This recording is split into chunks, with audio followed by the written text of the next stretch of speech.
Welcome to TH education. मैं Johnny Sharma एक बार फिर आपका टीएच एजुकेशन बहुत स्वागत करता हूं। आज हम लेकर आए हैं पॉलिटी एंट्रेंस एग्जाम के लिए एक चैप्टर जो कि 9th एंड 10th बोथ दोनों के अंदर है, और पॉलिटी एंट्रेंस एग्जाम के लिए हम ये चैप्टर डिटेल में डिस्कस करेंगे। इस चैप्टर का नाम एटॉमिक स्ट्रक्चर एंड परमाणु की संरचना इन हिंदी। हम जानते हैं यूपी, बिहार एंड झारखंड के काफ़ी अच्छे हिंदी मीडियम है, सो कुछ हिंदी में भी डिस्कस करेंगे। एटॉमिक स्ट्रक्चर, परमाणु की संरचना। तो स्टार्ट करते हैं कि किसी ना किसी, और वो भी डाल्टन नाम के एक साइंटिस्ट के माइंड में आया कि ये जो पूरा अर्थ, गैलेक्सी, यूनिवर्स, मिल्की वे किसी न किसी से मिलकर बना हुआ है। हर एक चीज़ किसी न किसी से मिलकर बनी हुई है। वो पहले साइंटिस्ट है जॉन डाल्टन, जिन्होंने एटम की डिस्कवरी की थी। उन्होंने कहा कि हर एक बॉडी किसी न किसी से मिलकर बनी हुई है। किससे मिलकर बनी हुई जी? एटम से मिलकर बनी हुई है। उन्होंने कहा कोई भी, कुछ भी ले लो आप, किसी भी तरीके का कोई पार्टिकल ले लो। सपोज दैट मेरे पास ये कपड़ा है और मैं इसको तोड़ते जाऊँ। उन्होंने कहा इसको तोड़ते जाओ, तोड़ते जाओ, तोड़ते जाओ, और लास्ट में एक छोटा सा पार्टिकल बचेगा, उसे भी तोड़ते जाओ टिल एंड तक। जब तक टूट रहा है उसे तोड़ते जाओ, तोड़ते जाओ, तोड़ते जाओ, जब तक कि वो टूटना बंद ना हो। लास्ट में जो पार्टिकल बचेगा हम उसे कहते हैं, उसी से मिलकर, ये जो हमने एग्जाम्पल लिया था, ये पूरा कपड़ा उसी से मिलकर बना हुआ था, छोटे छोटे पार्टिकल से, जिससे हम एटम का नाम देते हैं। Atom is the smallest particle which can not be divisible into the other smallest parts according to Dalton atomic theory. Dalton atomic theory के अकॉर्डिंग, के अनुसार हम ये जानते हैं हर एक चीज़ किसी न किसी से मिलकर बनी होती है। किससे मिलकर बनी हुई है? ये एटम से मिलकर बनी हुई है। एटम ही सबसे छोटा पार्टिकल है हर एक बॉडी का, जो हमें दिख रही हो या नहीं भी दिख रही हो। नहीं दिख रही मतलब गैस भी किसी न किसी से मिलकर बनती है बट हम उसे देख नहीं पाते। तो हर एक चीज़ एटम से मिलकर बनी हुई है। Atom is the smallest particle. और भी डाल्टन नाम के साइंटिस्ट ने कुछ थ्योरी बताई थी, एंड उसके अकॉर्डिंग उन्होंने कहा था atom cannot be divided into the other smallest parts and the element made of the smallest tiny particle, and the smallest tiny particle is named is called atom। और भी उन्होंने कहा था, उन्होंने कुछ इस तरह बताया था कि सिमिलर एलिमेंट्स, अगर दो सेम तत्व हैं तो उनके एटॉमिक प्रॉपर्टीज सेम होंगी, चाहे उनका एटॉमिक वेट हो, चाहे प्रॉपर्टीज हो, फिजिकल, केमिकल, किसी भी तरह की जो प्रॉपर्टीज होती है। इफ टू सिमिलर एटम्स, दो समान तत्व के सभी रासायनिक, भौतिक गुणधर्म सेम होते हैं।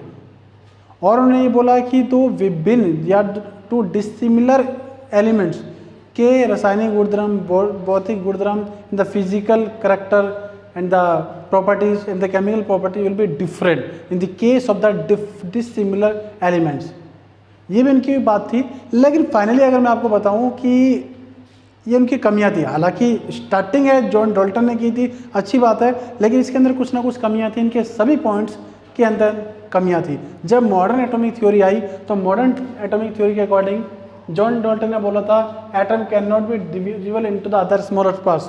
ये गलत था। According to modern atomic theory atom को और भी डिवाइड कर दिया। एटम के अंदर भी हम एटम को भी तोड़ सकते हैं, एंड देन तोड़ने के बाद 3 तरह की पार्टिकल की डिस्कवरी हुई। Atom is divisible into the other 3 smaller parts and the one, मैं जानता हूँ आप लोगों को क्लियर होगा, electron, proton and the neutron. तो फाइनली जो पता लगा कि एक एटम के अंदर 3 तरीके की पार्टिकल्स होते हैं, इलेक्ट्रॉन, प्रोटॉन एंड न्यूट्रॉन।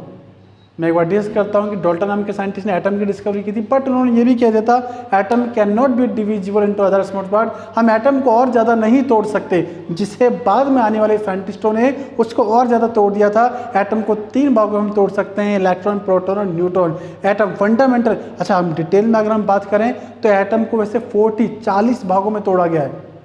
उसके अंदर pion, meson, neutrino, anti neutrino, beta particle, alpha particle और भी बहुत सारी है। बट फंडामेंटल हम सभी एटम्स की बात करें तो सभी एटम्स के अंदर 3 ही तरीके के पार्टिकल्स होते हैं, इलेक्ट्रॉन, प्रोटॉन एंड न्यूट्रॉन। बाकी को आप भूल जाइए। These 3 are the fundamental particles. ये वो फंडामेंटल पार्टिकल्स हैं जो सभी एटम्स के अंदर मिलेंगे। हर एक चीज़ जो हमें दिखाई दे रही है वो एटम से मिलकर बनी हुई है, और सभी एटम के अंदर 3 तरीके के पार्टिकल्स होते हैं, इलेक्ट्रॉन, प्रोटॉन, न्यूट्रॉन। अच्छा, सबसे बड़ी बात यह है कि एटम की डिस्कवरी कर ली, एटम के अंदर इलेक्ट्रॉन, प्रोटॉन, न्यूट्रॉन की डिस्कवरी कर ली। अच्छा, इलेक्ट्रॉन, न्यूट्रॉन, प्रोटॉन की डिस्कवरी पूरी एक्सपेरिमेंटल बेस थी। एक एक्सपेरिमेंट किया हुआ था जहाँ पर एक डिस्चार्ज ट्यूब ली थी और डिस्चार्ज ट्यूब को बहुत हाई वोल्टेज की हमने सप्लाई के साथ जोड़ दिया था।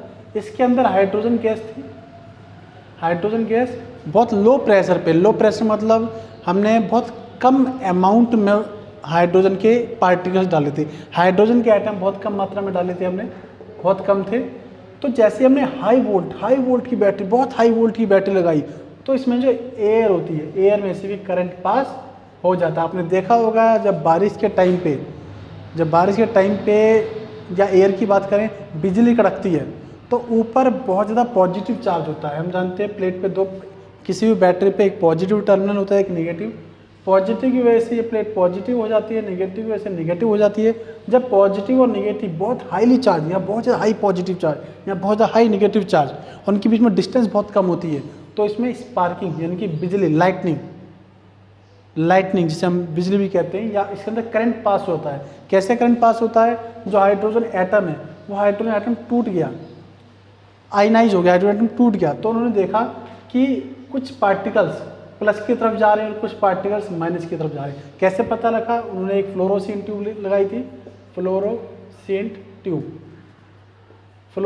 ट्यूब एक ऐसी ट्यूब थी जिस ट्यूब पे जैसे कोई पार्टिकल टकराता था तो ग्रीन कलर की लाइट जलती थी। जैसे रात में अपने पत्थर को पत्थर से फेंक के मारोगे तो उसमें से लाइट सी चमकती है, इसी तरीके से जैसे ही पार्टिकल से टकराते थे फ्लोरोसेंट ट्यूब से तो लाइट, ग्रीन कलर की लाइट चमकती थी। सिमिलरली यहाँ पर होता था। तो यहाँ पर उन्हें एक चीज़ समझ में आई, इस प्लेट पे पॉजिटिव चार्ज है और इसके बीच में सिर्फ एयर है, यहाँ एयर है। डिस्चार्ज ट्यूब एक ट्यूब है, ट्यूब के अंदर सिर्फ एयर है यानी कि हाइड्रोजन गैस है। तो पॉजिटिव पार्टिकल किसी को अट्रैक्ट कर रहा है, पॉजिटिव पार्टिकल नेगेटिव को अट्रैक्ट कर सकता है। इस प्लेट पे पॉजिटिव होगा because of the positive plate, इस प्लेट पे नेगेटिव होगा बिकॉज ऑफ बैटरी के नेगेटिव प्लेट की वजह से। अब पॉजिटिव चार्ज पार्टिकल पे कोई पार्टिकल अट्रैक्ट हो रहा है तो पॉजिटिव को तो नेगेटिव ही अट्रैक्ट कर सकता है। तो यहाँ से पहली बार पता लगा कि किसी भी एटम के अंदर एक नेगेटिव चार्ज पार्टिकल होता है, यानी कि नेगेटिव आवेश माइनस ऋणायन आवेश का कोई तत्व, कोई पार्टिकल, कोई कण होता है। अच्छा, नेगेटिव वाले के पास भी, नेगेटिव वाला किसको अट्रैक्ट करती है? नेगेटिव वाला तो जी पॉजिटिव वाले को ही अट्रैक्ट कर सकता है। तो यानी कि किसी भी परमाणु के अंदर, किसी भी एटम के अंदर एक पॉजिटिव, एक धन आयन पार्टिकल भी होता है, एक पॉजिटिव पार्टिकल भी होता है, पॉजिटिव चार्ज पार्टिकल होता है। तो बाद में इस पॉजिटिव चार्ज पार्टिकल को हमने प्रोटॉन का नाम से दे दिया और नेगेटिव चार्ज पार्टिकल को हमने इलेक्ट्रॉन नाम दिया।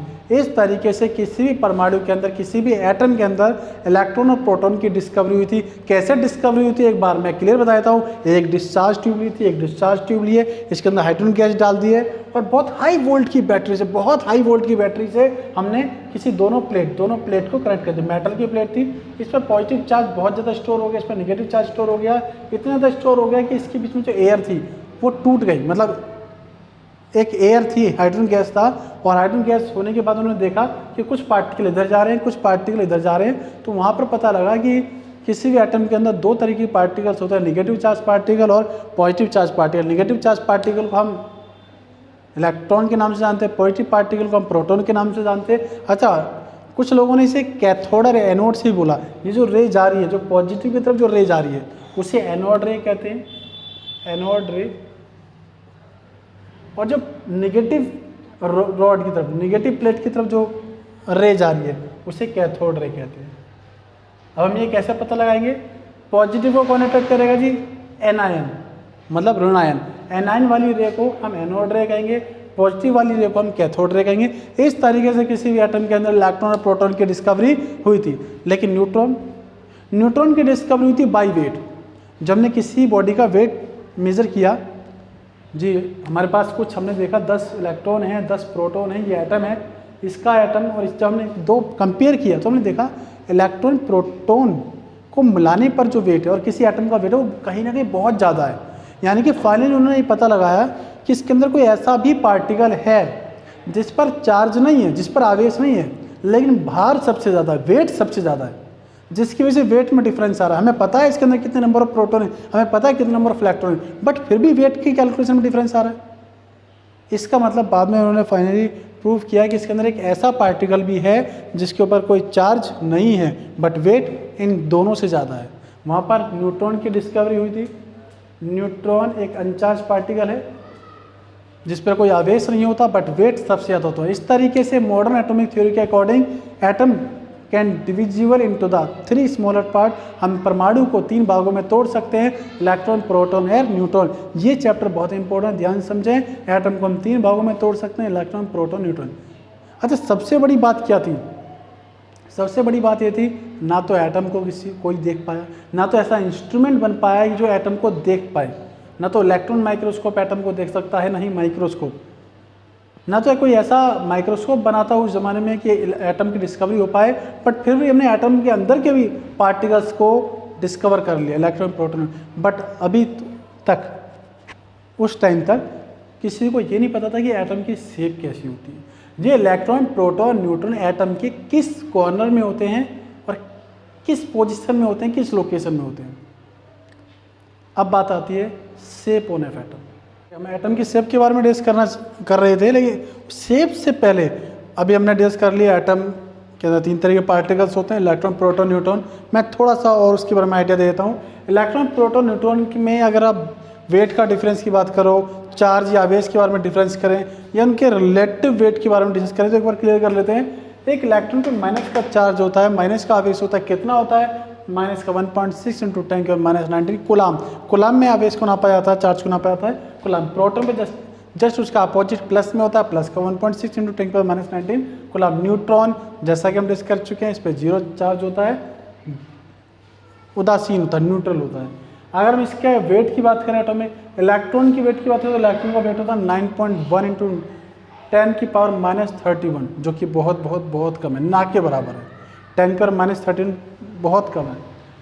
प्रोटॉन की वेट की बात करें 1.673 × 10⁻27 होता है, और न्यूट्रॉन के वेट की बात करें तो 1.675। आपको लग रहा होगा ये बहुत थोड़ा सा ही ज़्यादा है, बट हम एटॉमिक लेवल की बात करेंगे तो ये बहुत ज़्यादा है। ओके, ये हो गया इसका वेट। हम बात करते हैं इनका रिलेटिव वेट की, जो डिफरेंस करें। इलेक्ट्रॉन का अगर मानूं कि इलेक्ट्रॉन का एक वेट है या एक पार्टिकल है, तो अगर मैं बात करूँ प्रोटॉन, तो प्रोटॉन में इलेक्ट्रॉन जब 1837 इलेक्ट्रॉन ग्रुप इकट्ठे होके जब इकट्ठे हो जाएं तब जाके एक प्रोटॉन बनेगा। अगर हम प्रोटॉन की बात करें तो प्रोटॉन के साइज की बात करें या प्रोटॉन के वेट की बात करें तो 1837, वेट की नहीं, हम प्रोटॉन के साइज की बात करते हैं। साइज की बात करें तो 1837 इलेक्ट्रॉन जब जुड़ते हैं तब जाके एक प्रोटॉन के बराबर का साइज बनता है। अगर हम न्यूट्रॉन की बात करें तो न्यूट्रॉन के केस में इलेक्ट्रॉन जो होता है वो 1839 जब प्रोटॉन जुड़ेंगे तब हम कहते हैं कि तब जाके वो न्यूट्रॉन के बराबर साइज, वेट में कन्वर्ट हो पाएंगे। तो ये बेसिक सी इंफॉर्मेशन है। अब हम बात करते हैं शेप्स के बारे में। हम ऑलरेडी डिस्कस कर चुके हैं कि एटम के अंदर में डिस्कवरी कर ली, एक एटम के अंदर इलेक्ट्रॉन, प्रोटॉन, न्यूट्रॉन होते हैं, बट एक एटम की शेप क्या होती है? इलेक्ट्रॉन, प्रोटॉन, न्यूट्रॉन कहाँ पर होते हैं? इलेक्ट्रॉन, प्रोटॉन और न्यूट्रॉन की पोजीशन क्या होती है, क्या फंक्शंस रहते हैं, उसके बारे में डिस्कस करते हैं। देख तो सकते हैं बहुत छोटा पार्टिकल है।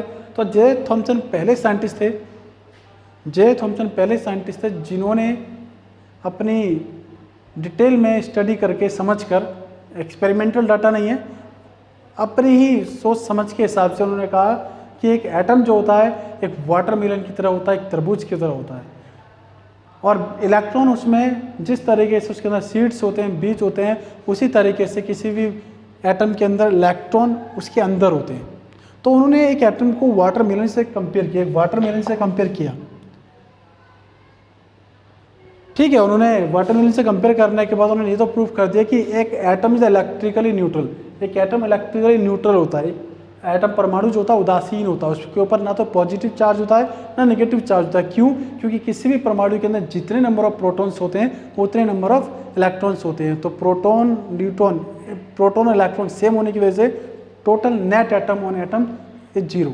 किसी भी परमाणु पे कुल आवेश, नेट आवेश 0 होता है। तो उन्होंने ये तो प्रूव कर दिया था, ये बेस्ट था। लेकिन उन्होंने ये डिस्कस किया कि एक एटम वाटरमेलन की तरह होता है, ये एक बहुत बड़ी प्रॉब्लम थी, ये इसकी ड्रॉबैक थी, ये इसकी कमी थी जे थॉमसन की।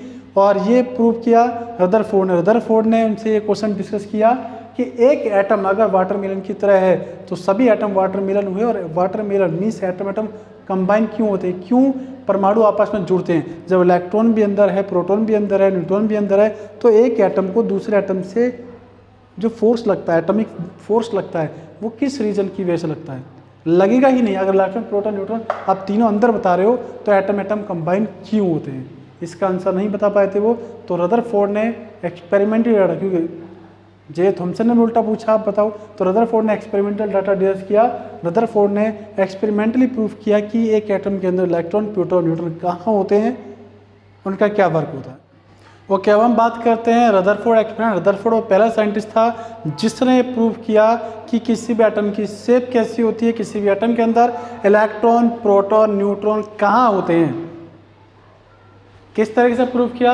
उन्होंने गोल्ड की फॉइल ली, गोल्ड की बहुत बहुत बहुत पतली, बहुत ही कम थिकनेस की गोल्ड की फॉइल ली और उसके ऊपर कम से कम नहीं तो नियर अबाउट 20,000 अल्फा पार्टिकल की बॉम्बार्डमेंट कराई, 20,000 अल्फा पार्टिकल्स की बौछार कराई।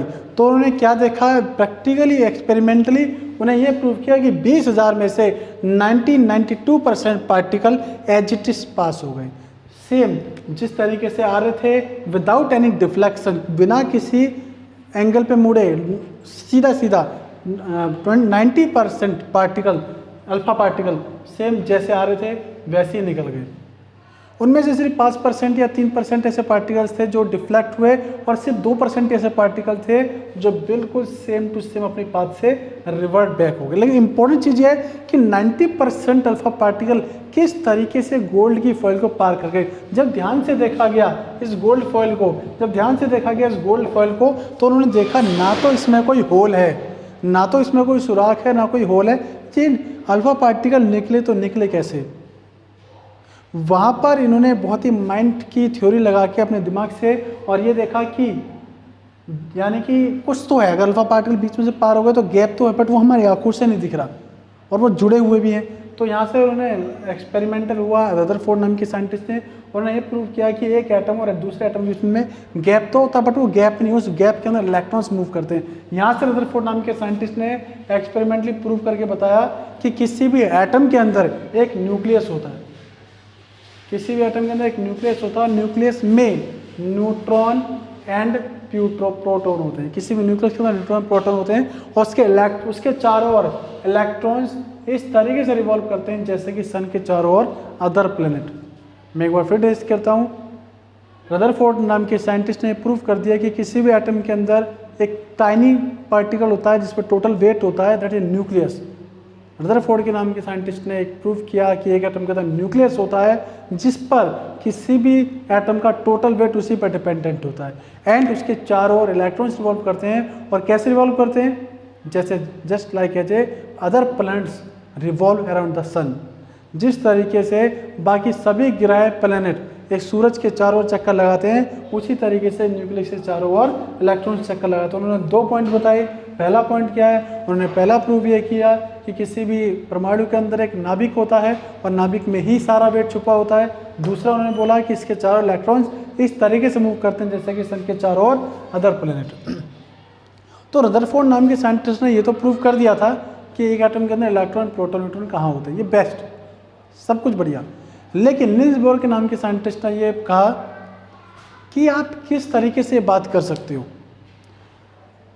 आप बोल रहे हो सन के चारों ओर जैसे अदर प्लैनेट्स मूव करते हैं उसी तरीके से इलेक्ट्रॉन न्यूक्लियस के चारों रिवॉल्व करेंगे। आप कहाँ कंपेयर कर रहे हो इतने हैवी ऑब्जेक्ट को? जो हैवी ऑब्जेक्ट्स होते हैं उनमें न्यूटन्स के लॉ लगते हैं, उनमें ग्रेविटेशनल लॉ लगता है, लेकिन यहाँ पर ग्रेविटेशनल लॉ मास वेट के ऊपर डिपेंडेंट होता है, बट यहाँ पर तो उसका मास ही नहीं है, बहुत कम, बहुत छोटे पार्टिकल, यहाँ पर न्यूटन्स लॉ वैलिड ही नहीं होते। तो आप कैसे कंपेयर कर सकते हो? ये इसकी ड्रॉबैक थी जो कि नील्स बोर ने डिस्कस किया था। हालांकि शेप उन्होंने फिक्स सही बताई थी और उसी शेप को हम आगे लेके गए, बट नील्स बोर ने कुछ ना कुछ उनकी कमी बता दी और जिस तरीके से एक इलेक्ट्रॉन सन के न्यूक्लियस चारों मूव करता है, तो रदरफोर्ड ने ये कहा कि अगर इलेक्ट्रॉन मूव करेगा तो कुछ ना कुछ एनर्जी लॉस करेगा, और जब एनर्जी लॉस करेगा घूमते हुए तो उसकी स्पीड धीरे धीरे कम हो जाएगी। जैसे जैसे इलेक्ट्रॉन घूमता है वो अपनी एनर्जी बाहर निकालता है, और जैसे एनर्जी बाहर निकाल देगा तो थोड़ी सी एनर्जी इस पर कम रहेगी, इसकी वेलोसिटी, इसकी स्पीड कम हो जाएगी, एक टाइम ऐसा आ जाएगा कि न्यूक्लियस में गिर जाएगा। ये भी ड्रॉबैक बता दिया, बट ऐसा होता नहीं है और ना ही नील्स बोर भी इसका कुछ पक्का डिटेल में डिस्कस या प्रूव कर पाए थे। ये दो ड्रॉबैक है, मैं फिर बता देता हूँ। पहली ड्रॉबैक, सन के चारों अदर प्लैनेट्स मूव करते हैं, ये रॉन्ग था क्योंकि उन पर न्यूट्रन शोर लगते हैं, ये बहुत स्मॉल पार्टिकल है, न्यूट्रन शोर नहीं लगेंगे। थर्ड सेकंड, इलेक्ट्रॉन अगर मूव कर रहा है सन के न्यूक्लियस के चारों ओर तो धीरे धीरे एक टाइम ऐसा आएगा कि इलेक्ट्रॉन न्यूक्लियस के अंदर घुस जाएगा। बट ऐसा भी, ये भी एक ड्रॉबैक थी, पर इसका कुछ खास इन डिटेल नील्स बोर भी नहीं बता पाए थे। ओके, हम डिस्कस करते हैं नील्स बोर ने फाइनली क्या प्रूव किया, क्या डिस्कशन था, नील्स बोर के पोस्टुलेट के बारे में डिस्कस करते हैं। और नील्स बोर के बारे में बात करते हैं। नील्स बोर ने कुछ पोस्टुलेट दिए हैं। उन्होंने कहा कि किसी भी एटम के अंदर इलेक्ट्रॉन एक सर्कुलर पाथ के अंदर घूमते हैं, उस सर्कुलर पाथ को हम ऑर्बिट कहते हैं। तो अभी पहला पोस्टुलेट था कि इलेक्ट्रॉन रिवॉल्व सर्कुलर पाथ के अंदर मूव करता है, उस सर्कुलर पाथ को हम ऑर्बिट कहते हैं। दूसरा, वो जो ईच ऑर्बिट है, जो सर्कुलर पाथ है, हर एक जो ऑर्बिट है उसकी एनर्जी फिक्स है। अगर इलेक्ट्रॉन दूसरे सेल में घूम रहा है तो उसकी एनर्जी फिक्स होगी जितनी भी हो। तीसरे सेल में घूम रहा है तो उसकी एनर्जी उसके हिसाब से फिक्स होगी, पूरे सर्कुलर पाथ के अंदर फिक्स हो। बट चौथे के अंदर होगा तो उसके हिसाब से फिक्स होगी। तो हर एक स्टेशनरी ऑर्बिट्स भी हम कहते हैं, हर एक ऑर्बिट, हर एक सर्कुलर पाथ, हर एक सेल की एनर्जी फिक्स होती है अकॉर्डिंग टू सेकंड। कितनी होती है, अभी मैंने फॉर्मूला भी दिया उन्होंने, is equal to -1312 divide by n square. Minus sign दिखाता है कि कोई अट्रैक्टिव फोर्स है। एंड अगर पहले सेल की बात करेंगे तो एन की 1 पुट कर दो, पहले सेल की एनर्जी निकल जाएगी। दूसरे सेल की एनर्जी फाइंड आउट करना चाह रहे हो, एन इक्वल टू 2, तो अब दूसरे सेल की इलेक्ट्रॉन की एनर्जी भी निकाल सकते हो। थर्ड, उन्होंने कहा कि इलेक्ट्रॉन की एनर्जी सिर्फ तभी चेंज होती है जब इलेक्ट्रॉन एक सेल से दूसरे सेल में जाता है, चाहे वो अंदर की सेल से बाहर सेल में जाए, चाहे बाहर से अंदर सेल में आए। लेकिन जब इलेक्ट्रॉन किसी एक सेल से दूसरे सेल में जंप करता है तब उसी वक्त उसकी एनर्जी में चेंजेस आते हैं। एंड फोर्थ, अगर हम बात करें तो angular momentum of an electron, it is the integral multiple of h/2π। ऐसा कहा गया है कि किसी भी न्यूक्लियस के चारों घूमने वाले इलेक्ट्रॉन, आप संवेग तो जानते हैं, मास इनटू वेलोसिटी, द्रव्यमान इनटू में वेग, इसी तरह से कोणीय संवेग होता है। कोणीय संवेग, इलेक्ट्रॉन जब घूम रहा है तो घूमने वाली जो चीज़ होती है उसमें संवेग ना लेके कोणीय संवेग लेते हैं, यानी कि एंगुलर मोमेंटम लेते हैं। वो कहता है कि हर एक सेल का, अगर पहले सेल का है तो उसका कोणीय संवेग फिक्स होगा, इलेक्ट्रॉन दूसरे सेल में है तो उसका कोणीय संवेग फिक्स होगा। तो हमेशा कितना फिक्स होगा, वो हमेशा h/4π के टर्म में होगा। एक फॉर्मूला है इक्वल टू mvr, इसे बोलते हैं कोणीय संवेग या एंगुलर मोमेंटम, इक्वल टू में n/4π। अगर हम पहले सेल की बात करेंगे तो n की जगह पहला पुट कर देंगे तो कोणीय संवेग इसके बराबर होगा। दूसरे सेल की इलेक्ट्रॉन की बात करेंगे, दूसरे सेल के इलेक्ट्रॉन तो n = 2 पुट कर देंगे तो कोणीय संवेग कुछ आएगा। तीसरे सेल के इलेक्ट्रॉन की बात करेंगे तो n की 3 पुट कर देंगे तो कोणीय संवेग फिक्स होता है, वो h/4π के टर्म में होता है। तो अकॉर्डिंग टू नील्स बोर ये 4-5 पोस्टुलेट हैं जो आपको ध्यान रखने हैं। इसके बाद हम बात करते हैं, जैसे कि आप लोगों को जानते ही होंगे कि एक एटम के अंदर, किसी भी एक एटम के अंदर एक होता है एटॉमिक नंबर। एटॉमिक नंबर आप लोग जानते होंगे, इसे हम एटॉमिक नंबर को परमाणु संख्या भी कहते हैं। एटॉमिक नंबर मीन्स किसी भी एटम के अंदर प्रोटॉन्स की संख्या, किसी भी परमाणु के अंदर प्रोटॉन की संख्या को हम एटॉमिक नंबर कहते हैं। और प्रोटॉन की संख्या इक्वल टू इलेक्ट्रॉन की संख्या होती है, बट एटॉमिक नंबर में आप प्रोटॉन की संख्या की बात करेंगे। एक होता है मास नंबर, द्रव्यमान संख्या, mass number. Mass number is the total number of protons plus total number of neutron. किसी भी नाभिक के अंदर प्रोटॉन की संख्या प्लस न्यूट्रॉन की संख्या हम मास नंबर कहते हैं। इसकी हम बात करते हैं आइसोटोप्स,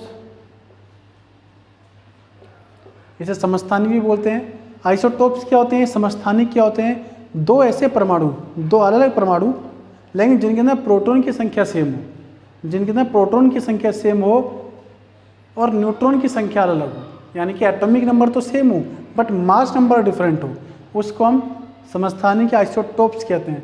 ऐसे ही आइसोबार होता है। आइसोबार की हम बात करें तो आइसोबार के अंदर हमारा मास नंबर तो सेम रहता है लेकिन एटॉमिक नंबर डिफरेंट रहता है। मास नंबर सेम होने का मतलब the sum of the number of neutron plus proton same होते हैं, बट नंबर ऑफ प्रोटॉन की संख्या अलग अलग होती है। प्रोटॉन की संख्या अलग होती है बट प्रोटॉन और न्यूट्रॉन की संख्या को जोड़ने पर सेम आता है। आइसोबार्स के अंदर इसे हम समभारिक भी बोलते हैं, समभारिक, जिसमें परमाणु संख्या अलग अलग हो लेकिन द्रव्यमान संख्या सेम हो, द्रव्यमान संख्या सेम हो, उसे हम आइसोबार कहते हैं। तो आज ये एटॉमिक स्ट्रक्चर का डिटेल में हमने ये चैप्टर टेस्ट कर लिया। अगर कोई पॉइंट, कोई कंसेप्ट जो आपको समझ में ना आया हो या अलग से आपके पास कुछ अलग से कंसेप्ट हो इसको और एक्स्ट्रा समझाने के लिए, तो मुझे आप कमेंट कीजिए। इसके अलावा कोई चीज़ छूट गई हो आप मुझे कमेंट कर सकते हैं, समझ सकते हैं। और मेरी इस वीडियो को ज़्यादा से ज़्यादा शेयर कीजिए ताकि पॉलिटेक्निक में आने वाला पॉलिटेक्निक एंट्रेंस एग्जाम ज़्यादा से ज़्यादा स्टूडेंट्स को मेरा कंसेप्ट समझ में आए और ज़्यादा से ज़्यादा स्टूडेंट्स इस एंट्रेंस को निकाल पाए। आज के लिए इतना।